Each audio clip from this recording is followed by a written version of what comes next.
Okay, Professor Muhammed Waib, because of technical problems, your speech was divided. Do you want to continue, or it is finished, your speech? Okay. Thank you. Maybe other person can do presentation. Thank you. Thank you very much, Professor. Okay. Now, our another keynote speaker, Professor Aratana Kumari. I think she is here. Professor Aratana Kumari. Hello. Hello. Now, time is yours. Thank you very much for your participation and contribution. Thank you so much. So first of all, congratulations all the members and participation for this Congress. So mostly in this, we are releasing in twice in a year, and that is quite good for the candidate and other participant as well as. So thanks for the opportunity to being a keynote speaker. So today topic is which I'll present completely from the logistic and supply chain impact of the European market. It's not completely for the what the impact is happening in this and why people are moving towards the supply chain side, and what are the things we need to take out the output from this supply chain effect. So I will share my screen. Just give me a permission. Okay, I am giving permission now. Okay, now I give permission. Thank you so much. I'm just saying.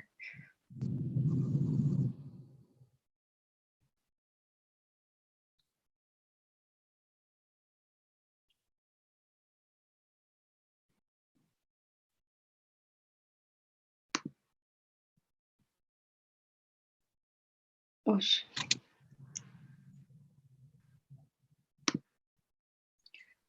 so my screen is visible as of now? Yes, we can see your presentation, Professor. Okay, all right. Thank you. So my topic is today is logistic and supply chain effect after COVID-19. So the introduction, first of all, so as everybody know, the drastic change after COVID-19 is the supply chain actually. So everybody is, ordering through the online, they keep that keep distance safe. So in this, the digital age where customer centric is a king and the real time data is a queen. So everybody know without data, we cannot do anything in the market. So that's what data is a very important nowadays. So while the application new emerging change of a COVID-19 pandemic represent an opportunity for faster progress towards the logistic and supply chain. So ongoing this change today as the global freight forwarding, it's completely, this study is all about for the secondary research, and this study is mix of the European region and the Indian regions. So forwarding are still comfort with the diversity, the opportunity distributions of the business model, innovative public online platform which tracks the claim and the market, the way of transportation, internal and external, so air, sea, rail. So lot of the opportunity is still were open in COVID-19, and still people are distributing from one place to another place. So scenario was the latest supply chain process, which is now the industry is 4.0 is to come in the latest supply chain industry, which is drastically change the completely as you see. So this study more of come up with the fruit and vegetable market side, like the daily grocery. So quickly, I just come through my scenario. So today, supply chain are being changed and expand through the massive use of new technology, such as artificial intelligence, robotic, and big data approach, where they manage the data and all. So the supply chain must quickly become more sustainable given the growing environment challenge. And then we also have to deal the dispute effect of a new hard to control virus, you know, just processing the one place to another place. People are helping to the one country to another country right now, as everybody see the COVID situation in the India, but everything is shut down. But suddenly all of the some country is helping them to providing the equipment, facility, and all other things. So this is also a part and partial of the logistic and supply chain, where people are moving towards one place to another place. So six major component, if we can see in the supply chain. So planning, sourcing, demand and inventory, production, warehousing and transportation, returns of goods. So this is a detail, as we don't have lot of time to be explained, but this is the major component of the supply chain. Without planning, we cannot start any of the supply chain from the any of the country. So sourcing is also one of the more important parts. So whatever the product we are supplying, we need to first find out the source. Demand and inventory also we have to manage according to the demand, what are the inventory available. And the production facility, we have to also check whether production is available in our country or not, or if production is shortage, how to come up on that production, or how to manage the demand according to the clients. So warehouse and transportation is nowadays also a biggest challenge to manage, how to transport them one country to another country. If goods will return, so how to manage that goods. So effective of rapid technology change in after COVID-19, as everybody see, the fastest moving in supply chain is fruit and vegetable sector, which is completely changed nowadays in from the last 1.5 5 years, as you say. So European has a population more than 500 million consumers, and it is responsible for 44% of the global trade value for the fresh fruit and vegetable. So one of the most important things to learn in Europe is the nature and diverse market of a fresh fruit and vegetables. So if somebody is trying to enter in the European market through the supply chain process, so they may be on supply of the fresh fruit or vegetable from one country to another country. So there is the biggest challenge in Europeans, because it's a lot of things and diverse market one place to another. If you can see the Turkey, or maybe on Netherlands or Germany or Belgium, as you see, so everywhere have some unique vegetable and fruits in the market. If somebody will be entering that market, that is quite diverse market, we need to study first of all which market and which product is quite better affected according to the market price or change regulation. Every time here regulation is changing, so we need to also focus on that things. So requirement, if you can see in the according to the study of Wally Wemer, the survey of 4 key development, which is very important in supply chain. Flexible supply is also important. Transparent supply, rapid supply, and precious supply. So flexible supply is completely is nothing, but we need to be flexible whatever we are supplying from the one country to another country. Transparent in between the quality of product, and obviously for the price concern also we need to be transparent. And the rapid supply, like when demand is increased, so we need to be stock out our product in warehouse, so that we will completely according to the demand we will supply rapidly with the product in any country. And precious supply, some of the important things like people are concerned about, no, we need this product on that time, or particular in this zone. So this comes into the important, which is very important to be delivered. Maybe here in say suppose coldest region somewhere in Europe, so here vitamin D is the most precious things for the person. So we need to supply that kind of a vegetable or fruit, or maybe on vitamin C on the important. So these things also we have to cater out, which is the first priority. Important attribution, as you see the picture, balance in supply and demand. So what exactly supply and demand? Changing is the demand is here concern about the balance. So most complex supply chain to manage is the demand. So once demand will be the fulfilled, definitely supply will be the going smoothly. So fresh product make their storage, which is also in demand. Transportation is the biggest supply challenge, and we need to tackle that balance of transportation. Quality and volume is also the major concern to manage that quality of the product, and the volume to large volume according to the demand. So opportunity, if you can say, there is a top 5 opportunity in supply chain, and in fact this is the very good topic for the researcher as well as concrete supply chain complexity, warning data, developing supply chain analytics. Here KPIs and KPS, everything will be studied under this supply chain. Improving supply chain measurement, how to measure this supply chain to go ahead, and developing supply chain talent, how we will develop the supply chain with one country to another country. Is there any person who will take care, or any data will take care? So many opportunities available, but the top 5 opportunities is this, and this is the recent topic for the research scholar. So cold chain is also provide a vital role in supply chain, where the product we do sorting, grading, and packaging. So cold chain start at a farm level, maybe on a small farmer can also done, cover up the consumer level, or maybe on temperature control, practice, and behavior. As you know, in the coldest place there is a problem in cold chain storage, like some of the product like potatoes or onion. So we need to taking care of for the long run, because everybody is eating in a year, like every year is continuously going. So cold chain here provide a vital role to store that product fresh.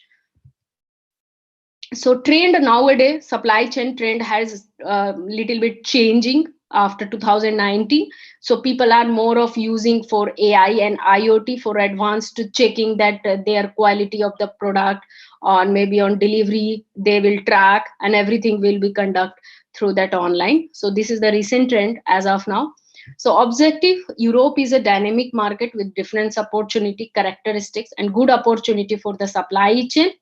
Fruit and vegetable sector in Europe, huge opportunity for the stakeholder entrepreneur through setting up the cold chain infrastructure and food processing unit. As of now, it's in, as you say, there is a quite lesser than cold chain infrastructure and food processing. So if I will give the example of Netherlands, say suppose, so there is a highest production of tomato, but the food processing plant is somewhere else in other country, or maybe in supplying in Italy or Germany. So these are the two segmentation where entrepreneur can enter. Minimum cost and maximum efficiency in every aspects of handling the raw material, component part, finished good as the move production center and final consumer. And conclusion of this supply chain, my topic, this could be open a new window of opportunity experiment, allowing us to generate a new normal narrative that do not ignore far from extension climate, biodiversity crisis as longer. Europe and India account for a significant share in the world production of particular for the fruit and vegetable segmentation. And this opportunity nearby suppliers such as Egypt, Morocco, Turkey, which often overlap in the European harvest. At the indicational time, new logistic consideration may also have the impact on delivery chain. Future scope of the study, problem of supply chain losses and wastage, transportation and storage can be the area of focus. So these are the important topic in supply chain. We will maybe do this study. So this is the good scope. Thank you. Anyone have any question? Feel free to ask. Okay, thank you very much, Professor. Now our next keynote speaker is now I think Professor Nadia Mansur. Is she here? She is not here. And after that, Professor Jose Pires Manso. Jose Pires, I think he was here. Professor Jose Pires, are you here? Jose Pires, Prof.Dr. Is muted. He is here, but maybe he cannot hear us. So our next keynote speaker is Professor Esmail Abonairi. Professor Esmail Abonairi, are you ready for your presentation? Now, your voice cannot be heard. Your voice. Professor Esmail, your voice. Can you open your voice, please?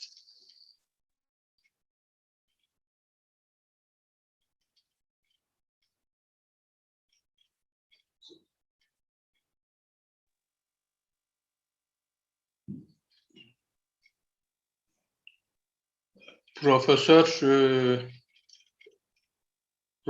we cannot hear your voice.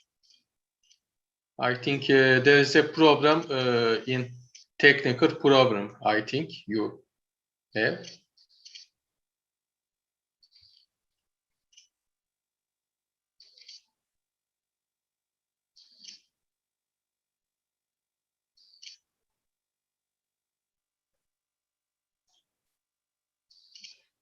Yapabileceğimiz bir şey var mı? Ondan kaynaklı.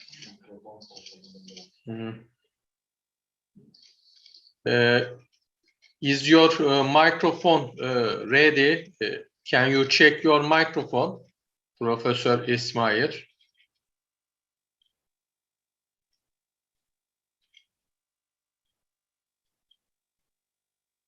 So we cannot hear Professor. So Professor Jose Pires, are you here?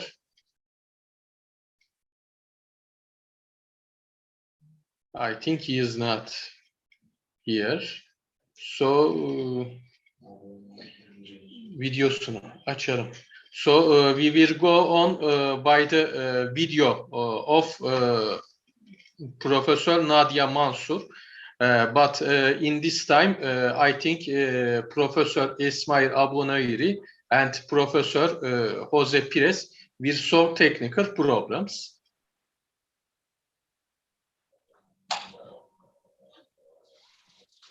Açtım.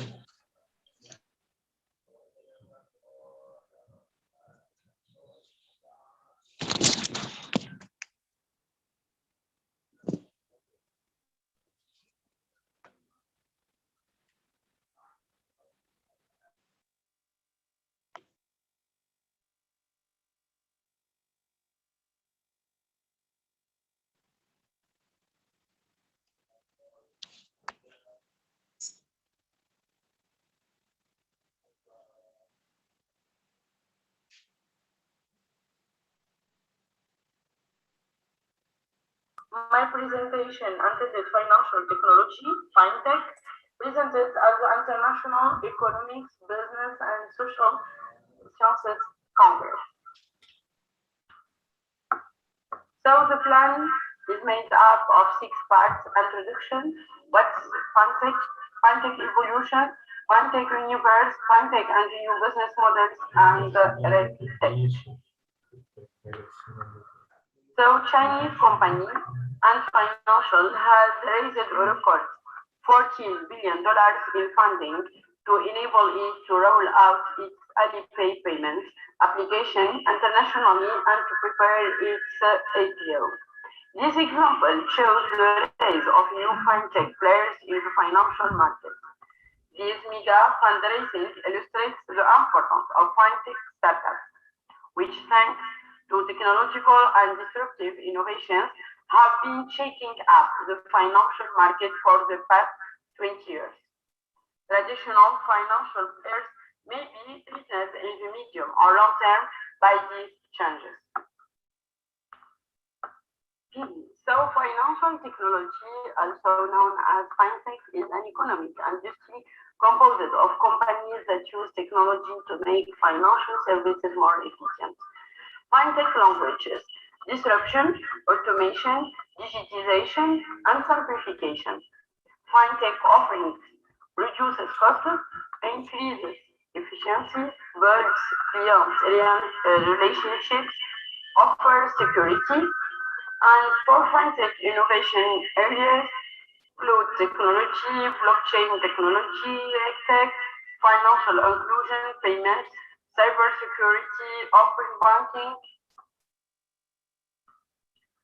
So the 5 stages of evolution of fintech. First one, between 1865 and 1966, finance and technology did handshake.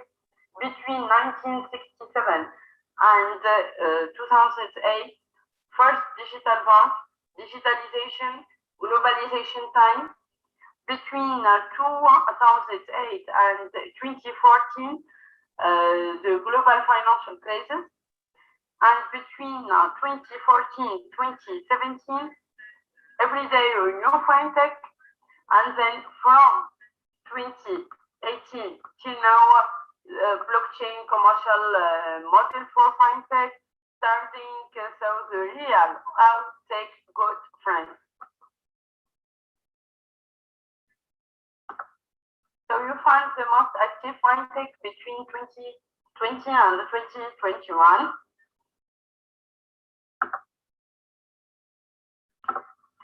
So for fintech universe, it includes payments, digital banking, investment, crowdfunding, blockchain, insurtech, regtech. So fintechs and the new players create innovative business models to transform financial services. Anagnostopoulos 2018 stated that fintech startups are more able to develop business models that are stable for new customer expectations because they disintermediate the traditional bank formality and make their services more efficient. Financial customers are at the center of fintech startups' business models. The banks are therefore obliged to follow the trend by disrupting their business models in a competitive environment. So here an example: overseas money transfer. New business model uses technology for fast international money transfer with a low commission rate. So fintech is driving bank consolidation by challenging the need for extensive physical branch networks, which is significantly changing the business model of all traditional retail banks. Also, open banking was marked a real evolution in deposit banking and has largely allowed the emergence of many non-bank players. With open banking, customers can share their financial data with non-bank players whose features and services provide a better user experience. So the development of fintechs and the arrival of advanced mobile technology have transformed the way consumers approach payments. So the entry of fintech startups into the payment market, technological innovation in payment methods, the growth of e-commerce, and the new process in international payments have created significant disruption. So we can say banking is necessary, but banks are not. And banking is better with fintech, with money deposit, with checking and saving account management, applying for financial products, loan management, bill pay. So the development of fintech has posed several challenges for financial market regulators. Thus, financial sector regulators must find the right balance between the risks associated with fintech and allowing innovation to flourish within the financial sector. So there are 3 stages of development of the RegTech. The first one between 1967 and 2008, analyzing exchange-based activity. Then between 2008 until now, 2 stages involving use of technology to facilitate compliance and approved supervision and regulation. And then RegTech is used to rethink how regulation operates and who is being regulated. So the question is how RegTech helps. One, reduces cost of compliance. Two, sustainable solutions. Three, advanced data analytics. And four, risk and control conversion. So it's essential now to talk about the COVID-19 and the banking sector. With unprecedented changes, the COVID-19 pandemic is causing. The Fintech Future scheme is here to help the market navigate today's challenging business landscape. The crisis confirms the need for banks to combine physical proximity and digital offerings. The World Bank and the Comparative Center for Alternative Finance have just released a global study examining the impact of COVID-19 on fintech and their regulation. As finance is one of the most regulated industries in the world, the current crisis has indeed affected the pace of regulatory innovation. This study has shown that the majority of these institutions are increasingly recognizing the benefits of offering from fintech in this time of economic crisis. So 60% of regulators have seen a sharp increase in the use of products and services offered by fintech since the start of the pandemic, especially for payments and money transfers. Banks have seen their digital business increase by an average of 22%. In the most developed economies, two sectors in this market are seeing a 24% increase in the use of their products and services. InsurTech and WealthTech. So to conclude, the major emerging innovation trends within financial services are increasingly global rather than domestic in nature. For instance, big data, artificial intelligence, and blockchain-based solutions are being developed and deployed in different financial markets. Since there is a general trend towards developing these digital solutions, now is the time to consider how to begin building new ways to share experience and manage the questions that emerge. Financial services regulators must reconsider existing ways of working and collaborating in order to balance potential benefits of innovation with traditional policy objectives, namely financial stability, integrity, financial inclusion, competition, and consumer well-being and protection. So thank you for your attention, and I hope to meet you at scientific event. Good luck and have a great time.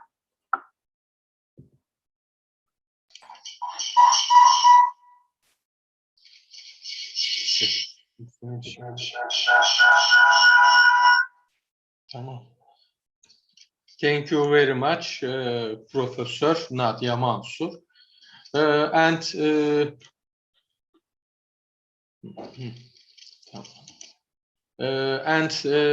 now, Professor İsmail Abonairi, did you solve your microphone problem? Jose Perez is not here, I think. Now can you hear me? Professor İsmail, your voice is not clear, but is now we can hear it very hardly. It is hard to hear, but we are hearing you. How is it now? Not very well, but we can hear, I think. Shall I present my paper? Now, okay, it is okay. Thank you. Okay, can I share my screen? Of course.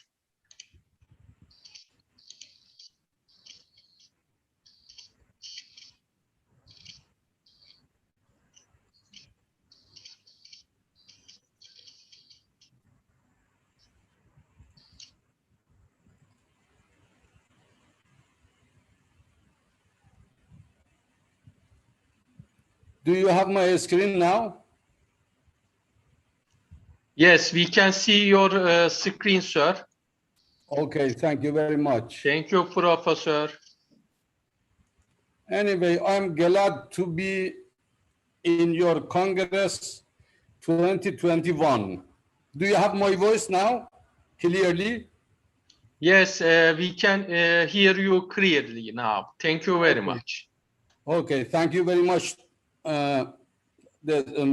You see, everybody before me were, in fact, telling the good side of the coronavirus.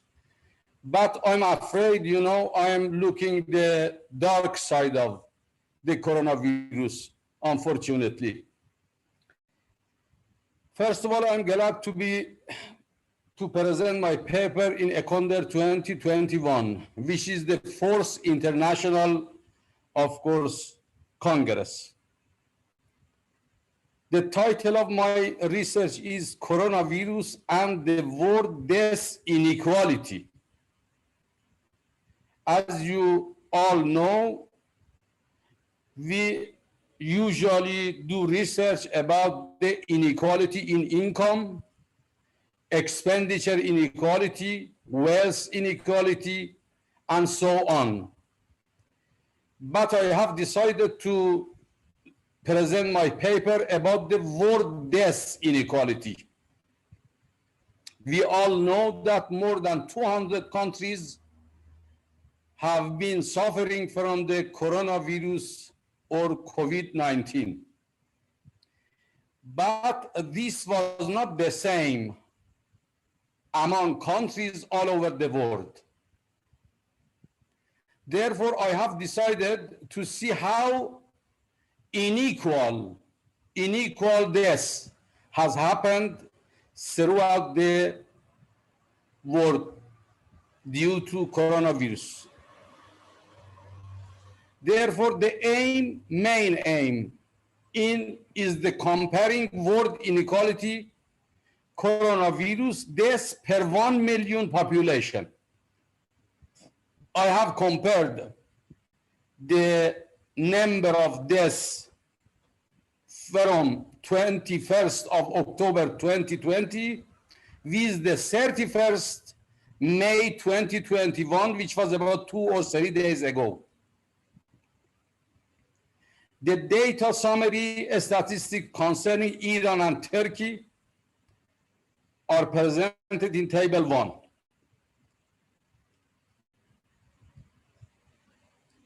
As you may see, number of confirmed cases in Iran was more than 500,000, about 530,000, 530,900,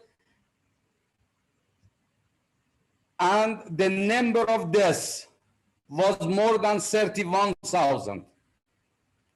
The number of deaths per 1 million population in Iran was about 368. In Turkey, the number of confirmed cases was more than 350,000. The number of deaths was more than 9,000. Deaths per million population was about 112.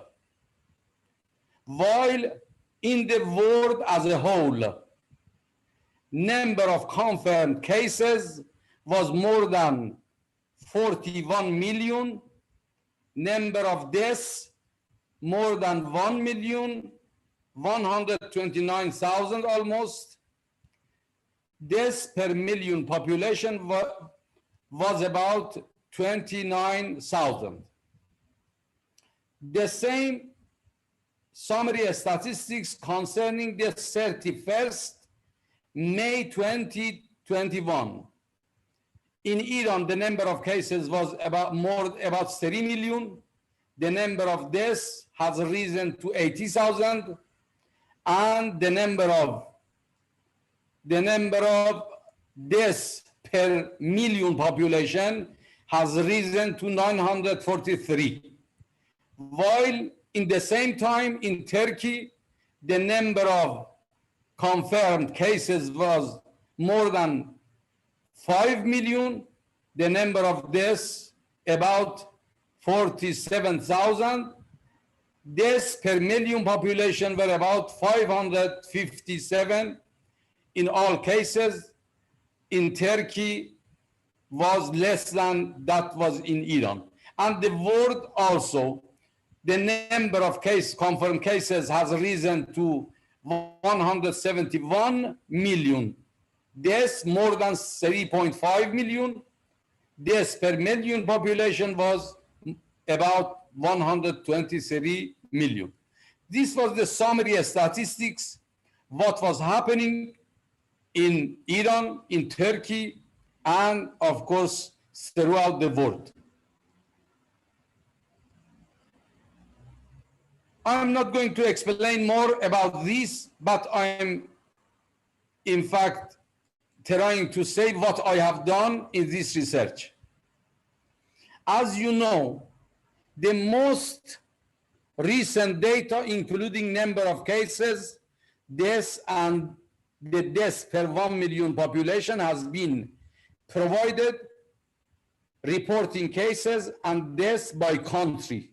So far, researchers have been concentrated on the inequality of income, expenditure, and wealth. Although pity, I have used this opportunity to estimate the worldwide inequality of deaths due to the COVID-19.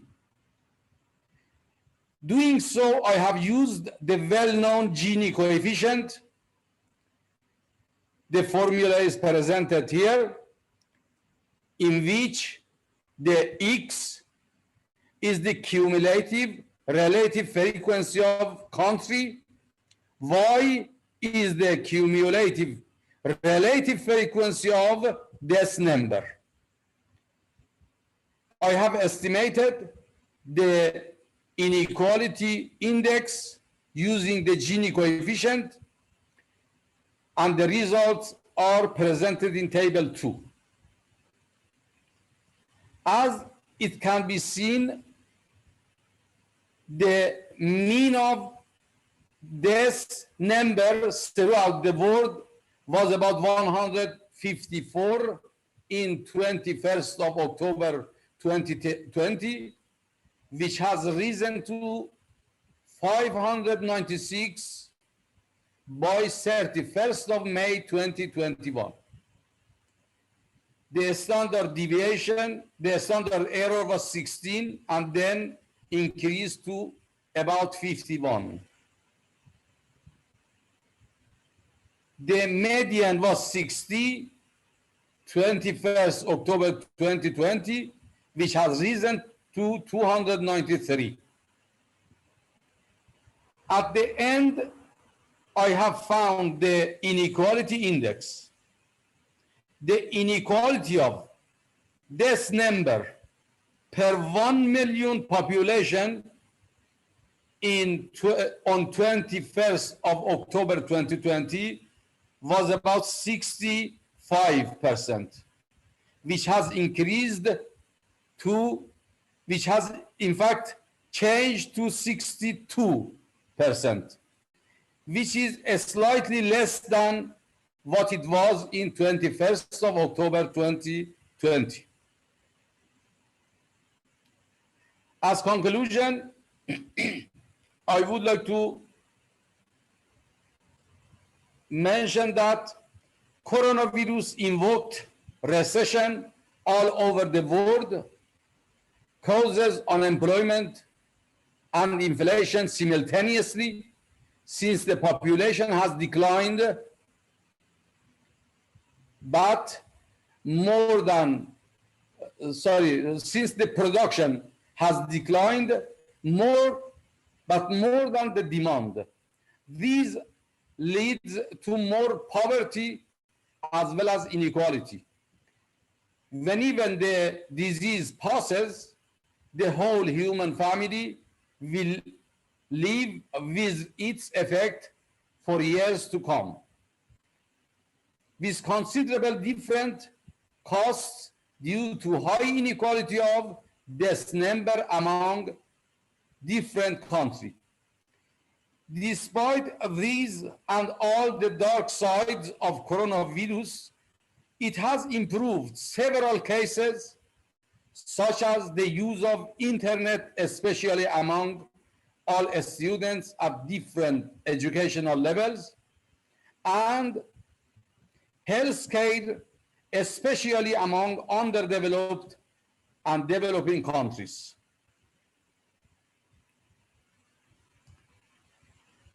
I would like to thank all involved in the Congress, especially Professor Dr. Serkan DİLEK, who invited me again for the Congress 2021. I'm ready to answer few questions if there is any. Thank you very much, Professor DİLEK. Okay.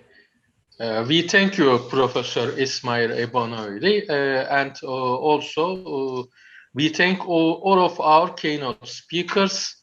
I think Professor Jose Pires Manzo is not here.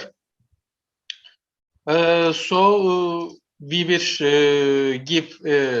will give chance him to present his keynote speech in our next sessions. Is there any question to our keynote speakers?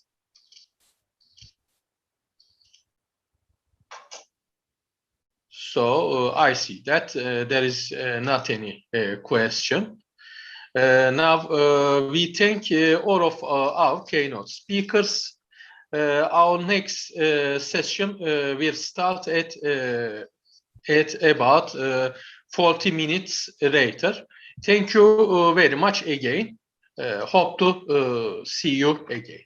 Thank you. Thank you very much.